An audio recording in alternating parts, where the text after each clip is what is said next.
لوگ پوچھتے ہیں میرے سکون کی وجہ کیا ہے، اور میرا جواب فقط اتنا کہ مجھے اپنے رب پر بہت یقین ہے۔ وہ کبھی مایوس نہیں ہونے دیتا۔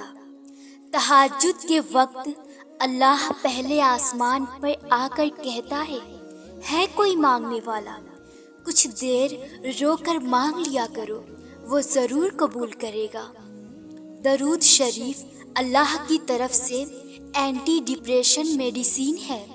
جو ڈپریشن بڑھتا جائے دوا کی مقدار بھی بڑھا دو، پھر دیکھنا ہمیشہ دلی اور ذہنی سکون آپ کی زندگی کا حصہ رہے گا۔ جب آپ بہت تھک جائیں اور آپ کو لگے کہ اب آپ میں دعا مانگنے کی بھی سکت نہیں رہی، تو خالی ہاتھ پھیلا دیا کریں۔ ہاتھ پھیلانا اس بات کی دلیل ہے کہ آپ رب کائنات کے محتاج ہیں، اور اللہ تو خاموشیاں بھی سن لیتا ہے۔ اللہ پلک جھپکنے سے پہلے حالات تبدیل کر سکتا ہے۔ یقین رکھتے ہو نا، تو پھر مایوس کیوں ہوتے ہو؟ ارے بس دعا اور کوشش کرتے رہو، وہ ضرور قبول کرے گا۔ جہاں ایمان ہوتا ہے وہاں یقین ہوتا ہے، اور جن کے پاس یقین ہو ان کی دعائیں قبول ہوتی ہیں۔ آپ کی بھی ضرور ہوں گی۔ جب تم بستر پر سونے کے لیے جاؤ تو آیت الکرسی پڑھ لیا کرو۔ اس کی وجہ سے اللہ کی طرف سے تم پر ایک نگہبان فرشتہ مقرر ہو جائے گا، اور شیطان صبح تک تمہارے قریب نہ آ سکے گا۔ ٹوٹ گئے ہو، تھک گئے ہو، ہمت نہیں رہی، لیکن پھر بھی مایوس نہیں ہونا، کیونکہ اللہ ہے نا، وہ جانتا ہے آپ کی تڑپ۔ بس رب سے رابطہ جوڑ لو، سب اچھا ہو جائے گا۔ منزل ملے گی یا نہیں یہ اللہ جانتا ہے، مگر کوشش اور دعا کرنا ہم پر لازم ہے۔ پھر دیکھنا بدلے میں اللہ آپ کو وہ ضرور دے گا جو آپ کو شدت سے چاہیے۔ اگر نماز پڑھنے والے کو علم ہو جائے کہ اسے رب کی کتنی رحمتوں نے گھیرا ہوا ہے، تو وہ کبھی سجدے سے سر نہ اٹھائے۔ جب کوئی ساتھ نہیں ہوتا تب اللہ ساتھ دیتا ہے۔ وہی ہماری تڑپ کو سمجھتا ہے، ہماری التجا بھری دعاؤں کو قبول کرتا ہے، اور ہمیں کبھی اکیلا نہیں چھوڑتا۔ ہم اللہ سے رو کر دعا کرتے ہیں، پھر اچانک دعا قبول ہو جاتی تو کتنی خوشی ملتی ہے نا۔ بس اسی یقین سے اب بھی کرتے رہو۔ جس رب نے پہلے قبولیت کی خوشی دی ہے وہ اب بھی ضرور دے گا۔ جب دل پر بوجھ سا محسوس ہو تو قرآن پاک پڑھ لیا کریں، کیونکہ اس میں جسمانی بیماریوں کے علاج کے ساتھ ساتھ دل کا سکون بھی موجود ہے۔ اگر کوئی دکھ سونے نہ دے تو اللہ سے باتیں کرتے ہوئے رو لیا کرو۔ یقین کرو سکون آ جائے گا، اور پھر اللہ وہ دکھ بھی بہت جلد دور کر دے گا۔ دکھوں کو دور کرنے والی، سکون دینے والی اور میرے نبی صلی اللہ علیہ وسلم کی آنکھوں کی ٹھنڈک صرف نماز ہے۔ وہ رب سارے زخم ایسے بھر دے گا جیسے کبھی تھے ہی نہیں۔ بس یقین کے ساتھ دعا کرتے رہو، کیونکہ معجزہ ہونے میں دیر نہیں لگتی۔ وہ جو تم سب سے کہتے ہو نا، وہ صرف رب سے کہہ کر تو دیکھو۔ یقین کرو پھر تمہارے لیے ان کے معجزے ہوں گے۔ جب دل تکلیف سے بھر جائے اور دعا میں آنکھ سے آنسو بہنے لگے تو یقین کر لو رب نے دکھ دور کرنے کے لیے آپ کو تھام لیا ہے۔ تہجد کی دعاؤں کے آگے نصیب کی نہیں چلتی۔ رب بندے کو خاص محبت سے نوازتا ہے اور ہر دعا قبولیت پا لیتی ہے۔ رب تو دینے کے بہانے ڈھونڈتا ہے۔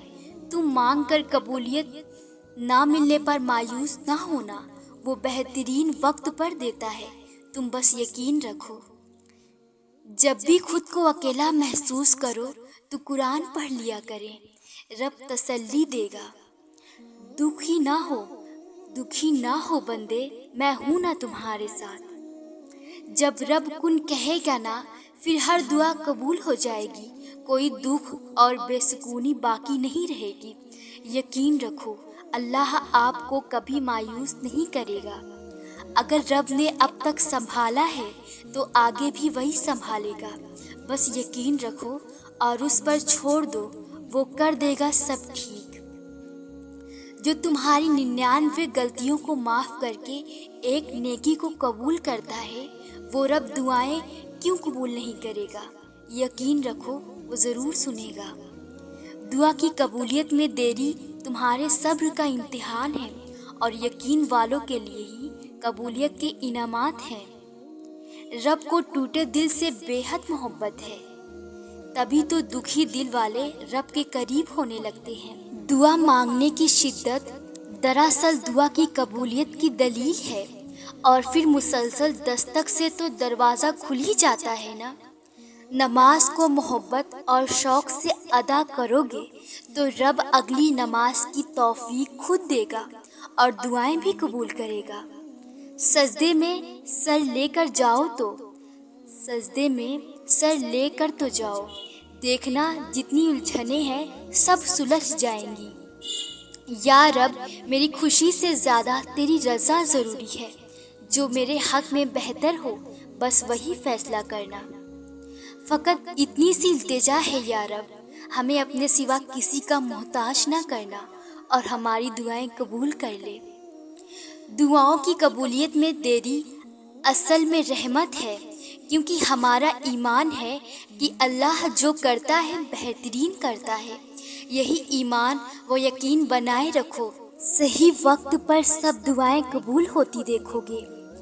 زندگی میں ہمیشہ وہ لوگ پرسکون رہتے ہیں جو پوری نہ ہونے والی خواہشوں سے زیادہ ان نعمتوں پر شکر کرتے ہیں جو انہیں اللہ رب العزت نے عطا کی ہے۔ زندگی میں کوئی غم ہمیشہ کے لیے نہیں ہوتا، ہم اسے خود پر اتنا سوار کر لیتے ہیں کہ سب کچھ ختم ہوتا دکھائی دیتا ہے۔ زندگی دینے والے رب العالمین پر یقین رکھو، وہ ہر غم دور کر دے گا۔ تمہارا صبر کرنا رائیگا نہیں جائے گا، آج کے دکھ کل کی خوشیوں میں بدل جائیں گے۔ جب دعا کرو تو یہ مت سوچو کہ قبول ہوگی یا نہیں، بس یہ سوچو کہ اللہ کے لیے کچھ بھی ناممکن نہیں ہے۔ دعا کرو، اللہ سب قبول کرے گا۔ تم میلوں کی دوری سمجھ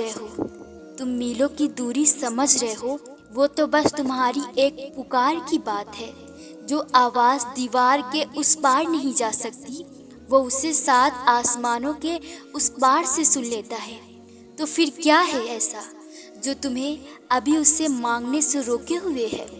جس نے یہ دل بنایا ہے، اس سے بہتر اس دل کا حال اور کون جان سکتا ہے؟ تم اس پر توکل رکھ کر چلو صحیح، تمہاری ایک دعا تمہارے اور معجزوں کے درمیان آنے والی ہر رکاوٹ چیر دیتی ہے۔ تو پھر توکل رکھو، وہ انہیں ہی وسیلہ بنا دے گا جو تمہارے لیے رکاوٹ بنے ہوئے ہیں۔ مایوس کیوں ہو گئے ہو؟ اللہ تو قسمت کا لکھا بدل سکتا ہے، جو نصیب میں نہیں ہے اسے نصیب کا حصہ بنا سکتا ہے۔ دیکھو، اپنی دعاؤں کو معمولی نہ سمجھو، جلد ہی تم قبولیت کی خوشیاں پا لو گے۔ اگر تمہاری دعائیں ردی ہونی ہوتی تو تمہیں مانگنے کی توفیق کیوں ملتی؟ ہاتھ اٹھ گئے ہیں تو یقیناً قبولیت بھی ملے گی۔ کبھی کبھی اللہ دیکھ رہا ہوتا ہے کہ میرا بندہ مجھ سے مانگ کر تھکا تو نہیں۔ اگر تم مانگنا مسلسل جاری رکھو گے تو اللہ خوش ہو کر تمہاری دعائیں قبول کر لے گا۔ یا رب، تو ہی آزمائش میں ڈالنے اور نکالنے والا ہے، تو ہمیں صبر، ہمت اور حوصلہ عطا فرما اور ہماری مشکلات کو دور کر دے۔ ایک اللہ ہی تو ہے جو تمہاری پکار سنتا ہے، ہر مشکل میں ساتھ دیتا ہے۔ پھر تم قسمت کا شکوہ کر کے رب کی ناراضگی کیوں مول لیتے ہو؟ اللہ بہتر جانتا ہے کہ کب تمہاری دعائیں قبول کرنی ہے۔ تم بس یقین رکھو، بہت جلد قبولیت کی خوشخبری ملے گی۔ دعائیں جتنا وقت لیتی ہے ان کی قبولیت اتنی ہی خوبصورت ہوتی ہے۔ دیری سے پریشان نہ ہوگا وہی جو آپ چاہتے ہو۔ جو لوگ اللہ سے رو رو کر دعائیں مانگتے ہیں انہیں کبھی اپنے نصیب پر رونا نہیں پڑتا۔ جو لوگ اللہ سے رو رو کر دعائیں مانگتے ہیں انہیں کبھی اپنے نصیب پر رونا نہیں پڑتا۔ دل کا بار بار ایک ہی دعا کے لیے اللہ کے سامنے رونا اتفاق نہیں ہوتا۔ اللہ کے سامنے رونا کسی نعمت سے کم نہیں۔